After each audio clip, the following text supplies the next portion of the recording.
दीजे फूल गुलाब मारा द्वारिका नाथ, मारा चार भुजारा नाथ। हे प्रभु कृपा। एकादशी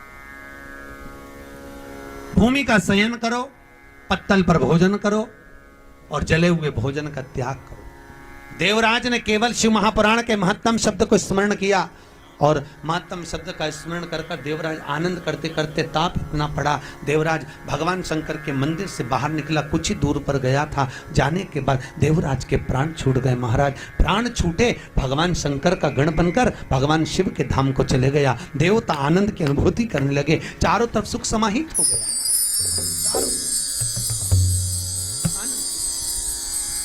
ब्राह्मण कुल में जन्म लेने के बाद भी ब्राह्मण कर्म नहीं कर पाया और ब्राह्मण ना कर्म करने के बाद भी भगवान की भक्ति में डूब गया। राजा श्वेत का चरित्र आप लोग सुने होंगे। राजा श्वेत जो भगवान शिव की आराधना में डूबे रहते, दिन रात भगवान शंकर की आराधना, शिव जी का स्मरण करना, शंकर का भजन करना, शंकर की स्मरण करना, शंकर भगवान को ले जाकर जल चढ़ाना। सारे 33 कोटि देवताओं में केवल एक देव अधिदेव महादेव एक ऐसे हैं जो अपनी मस्ती में रहते हैं महाराज। और दुनिया के लोग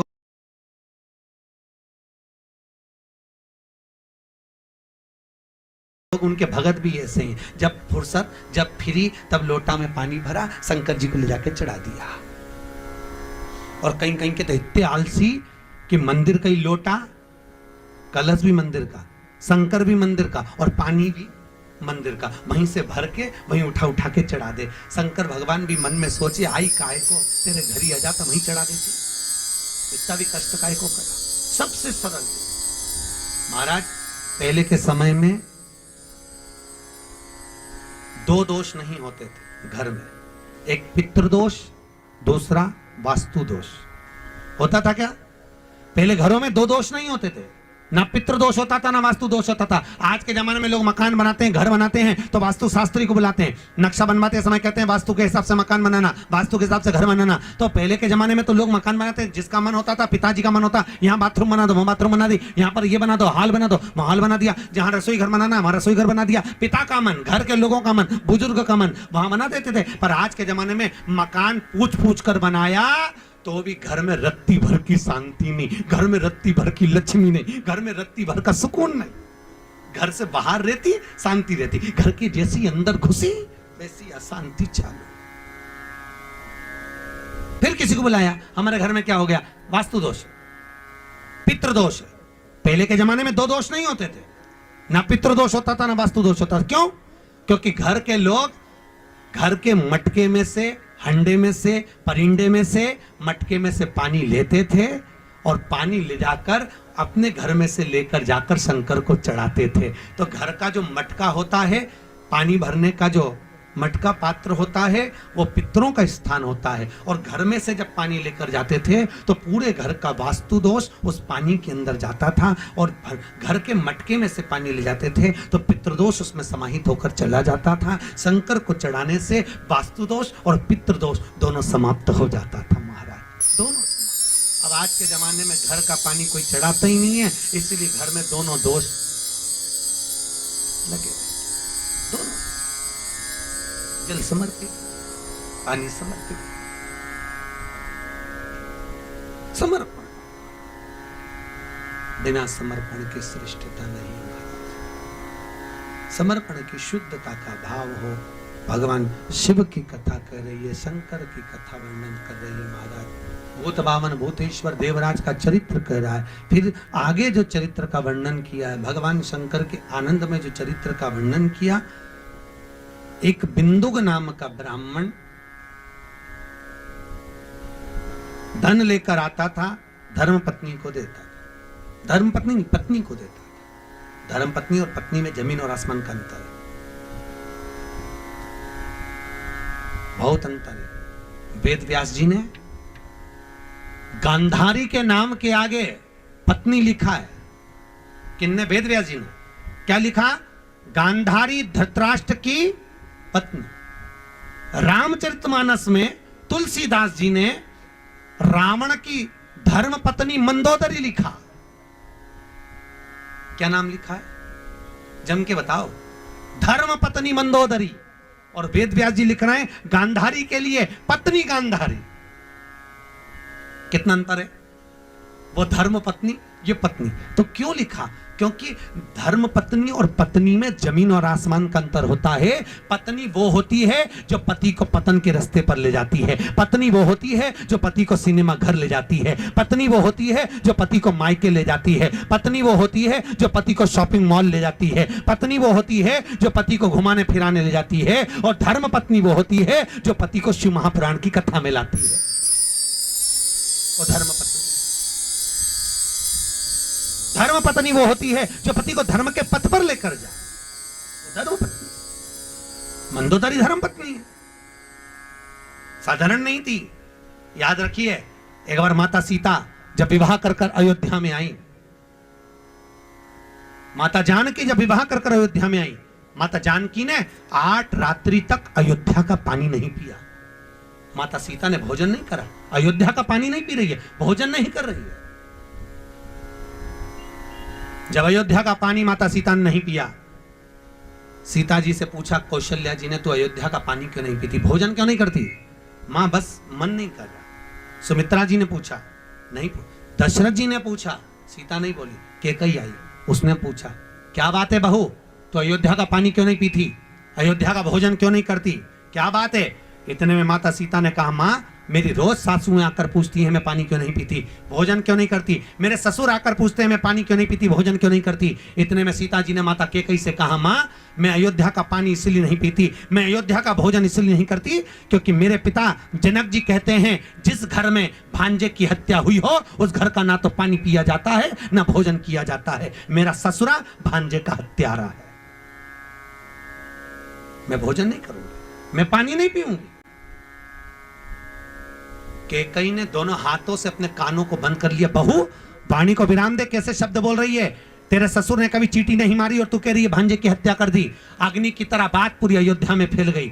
जैसे अयोध्या में बात फैली, दशरथ जी के कानों में शब्द गया कि मेरी बहू ने मुझ पर भांजे की हत्या का दोष लगाया है। शब्द पढ़ते ही दशरथ जी को चरित्र याद आ गया। जब पहुंचा सरयू तीर भरन को नीर, विपत्ति का मारा जल भरने गया बेचारा। श्रवण पानी को आया था, वो जल में तुम भी डुबोया था, अरे धोखे से मारा बाण कलेजा फाड़ा, जल भरने गया बेचारा। तब श्रवण कुमार ने दशरथ जी को देखकर कहा था, मामा जी भेद बता देना, पितु मात को नीर पिला देना, मेरे पांव पड़ी जंजीर हुआ अंधियारा, जल भरने गया बेचारा। तब दशरथ जी ने पूछा, तूने मुझे मामा कैसे कह दिया, मैं तेरा मामा कैसे? श्रवण कुमार कहते हैं, मामा जी मेरी माँ से रोज पूछता था, माँ मेरे मामा कैसे लगते हैं, मेरे मामा कैसे लगते हैं? तो मेरी माँ ने कहा था तेरे मामा के मस्तक पर सूर्य वंश का तिलक है, आज आपके माथे पर तिलक देखा इसलिए आपको मामा कह दिया। महाराज ये कंपनी का ट्रेडमार्क है कि कौन सी ब्रांड के हो, इससे ब्रांड का पता चलता है। त्रिपुंड लगा है शंकर वाला, यू मार्क का तिलक है कृष्ण वाला, 3 लगे हैं नारायण वाला, बिंदी लगी है लाल देवी जी वाला, काली बिंदी लगी है निम्बार्क वाला, पहचान में आता है।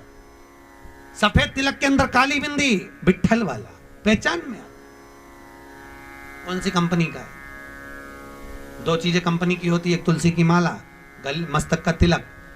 आजकल मृत्यु का ठिकाना नहीं, कब मौत आ जाए, कब प्राण छूट जाए, कोई भरोसा है क्या कि कब प्राण छूट जाए? मालूम पड़े प्राण छूटे और मुंह से राम नाम नहीं निकला, भगवान का भजन नहीं निकला तो नरक पड़ जाओगे। इसीलिए गले में तुलसी की माला हो या मस्तक पर तिलक हो, अगर प्राण छूट भी गए, राम नहीं भी निकला, हरि विठल नहीं भी निकला, शंकर का नाम नहीं भी निकला और मर गए, तो मरने के बाद यम के दूत अगर बंदी बनाने आएंगे, तो यम के दूत जब बंदी बनाने आएंगे माथे पर त्रिपुंड लगा देखेंगे तो यम के दूत पहचान जाएंगे कि अपनी कंपनी का माल नहीं है, शंकर जी की कंपनी का है, वही लेकर जाएगा। एक CFL का बल्ब अगर बेकार निकल जाता है तो कंपनी का माल वापस कंपनी में जाता है। उसी तरह अगर त्रिपुंड लगा गया तो वापस तुम शंकर जी के धाम में पहुंच जाओगे। और मान लो किसी का लेवल भी मिट जाता है तो नीचे सील लगी हुई है, गले में तुलसी की माला या रुद्राक्ष की माला पड़ी है, तो भी यमदूत के पहचान जाएंगे इसके गले में माला पड़ी है, ये तो भगवान के दरबार में जाए। अब भगवान दशरथ जी के मस्तक पर तिलक देखा श्रवण कुमार ने मामा कह दिया, मेरी माता को जल पिलाना। श्रवण कुमार के माता पिता के पास में जब दशरथ जी पहुंचे, दशरथ जी की आंख में आंसू भर गया कि यहां तो मेरी बहन बैठी है सुहांगी। दशरथ जी की एक ही बहन थी जिसका नाम था सुहांगी, जो शांति मुनि के साथ बिहाई थी।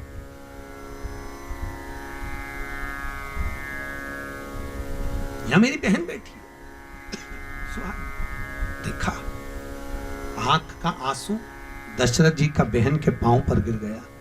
बहन ने कहा, भैया आप? हाँ, तुम्हारे भांजा आने वाला है। भांजा वो जल लेने गया है। दशरथ जी ने पूरा चरित्र सुना दिया, पूरा चरित्र। इतने में जमाई ने श्राप दे दिया, दशरथ मैं अपने पुत्र के वियोग में प्राण त्याग रहा हूं, तुम्हें भी त्यागना पड़ेगा। आज दशरथ जी को वो चरित्र याद आया कि मेरी बहू गलत नहीं कर रही है, मेरे हाथों से भांजे की हत्या हुई है। विश्वामित्र जी जाकर पूछो क्या करा जाए कि भांजे की हत्या का दोष मिट जाए। विश्वामित्र जी ने कहा 10,000 ब्राह्मण को एक जगह पर बिठाकर भोजन कराओ, दक्षिणा देकर विदा कर दो, भांजे की हत्या का दोष मिट जाएगा। वैसा पूछा सीता से, करा दें? सीता जी ने कहा मेरे पिताजी ने ये नहीं बताया। कई कई बहुएं होती हैं मायके के मेथड से चलती हैं। सास उनको बताती है कि तिल्ली का लड्डू ऐसे बना, तो नहीं बनाएगी, माँ ने जैसा बताया वैसी बनाएगी। मेरी मम्मी ने तो ऐसा बताया था, वैसे ही करेगी।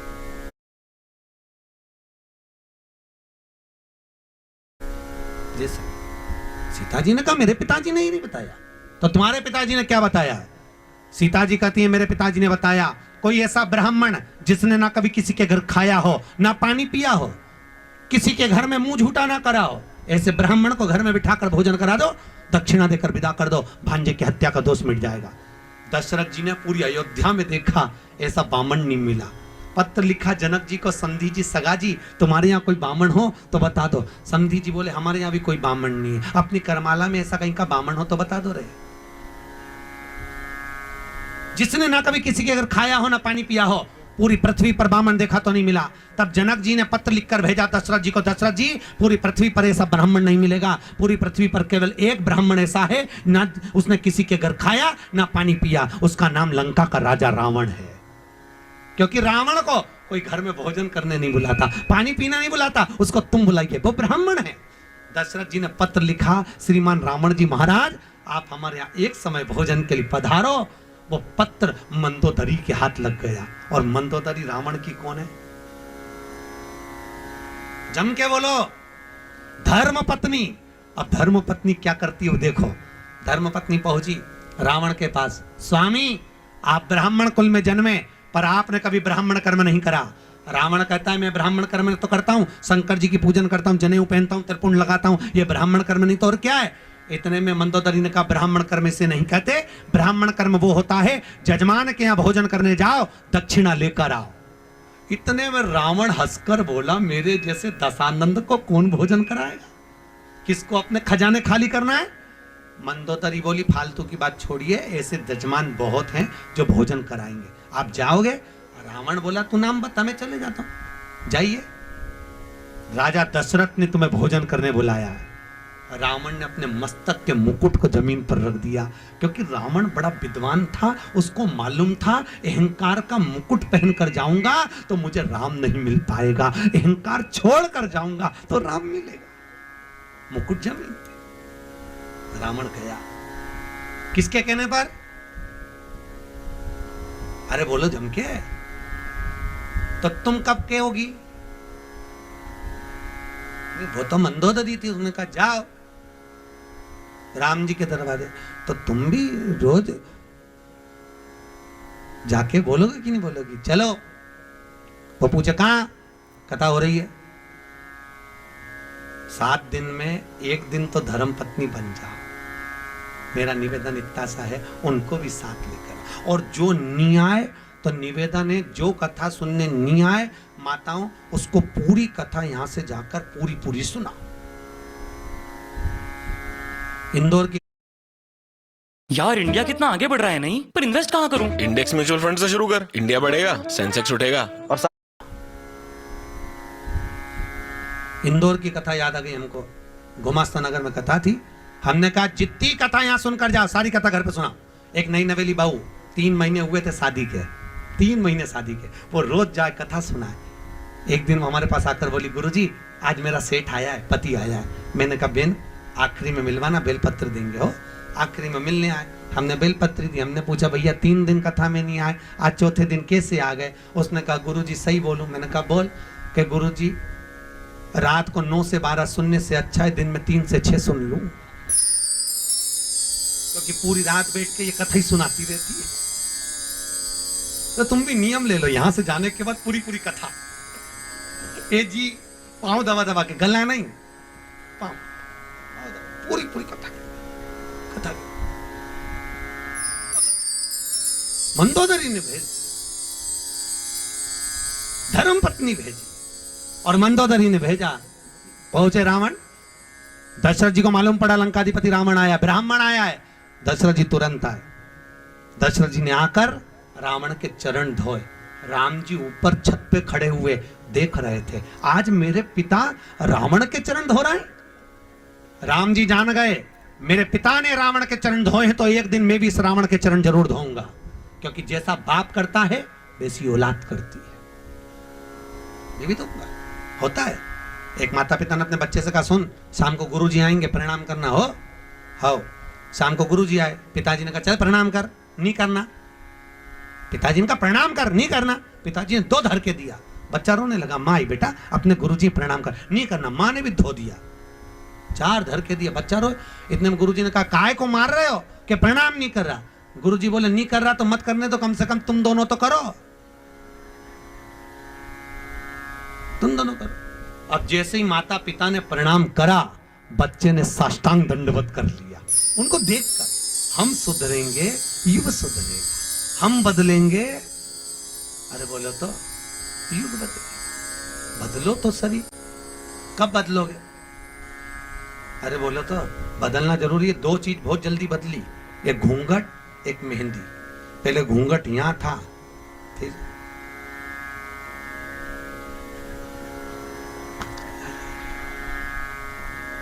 अब तो बहुएं 2 बार घूंघट इतना जब लेती है, जब एक बार शादी करके आती है तब मुंह दिखाई होती है तो सोने की रकम मिलती है, और एक बार घूंघट इतना जब लेती है जब घर में डोकरा डोकरी बुढ़ा बुढ़ी मरे तब।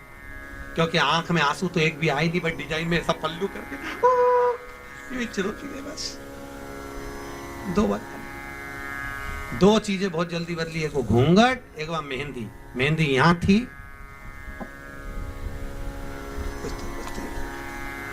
पूना में कथा थी मंगलवार पेट में, तो हमने पूछ लिया, एक बच्ची लगा के, हमने कहा तनु इधर आ। तो क्या हाँ गुरुजी ये तूने क्या लगाया? तो कि वो टेटू। हमने कहा कितने का लगवाया? कि 700 रुपए का। हमने कहा 700 रुपए तू गौशाला में देती तो बेचारी गाय 1 महीना चारा खाती, फालतू का पैसा खर्च करी है, ऐसे तो कोई भी बना